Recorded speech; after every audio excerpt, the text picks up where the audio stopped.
দয়া করে ভোটার লিস্টে তাদের নাম তুলবেন, তা নাহলে আবার বিজেপি গভর্নমেন্ট এনআরসি তৈরি করে সবাইকে ঘাড় ধাক্কা দিয়ে বাংলাদেশে পাঠিয়ে দেবে, এখান থেকে আপনাদের এখানে থাকতে দেবে না।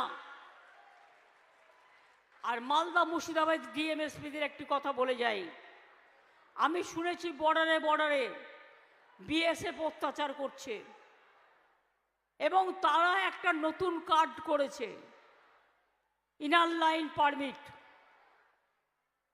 বর্ডারে যেতে গেলে এটা তাদের করার কথা নয়, রাজ্য সরকার করবে।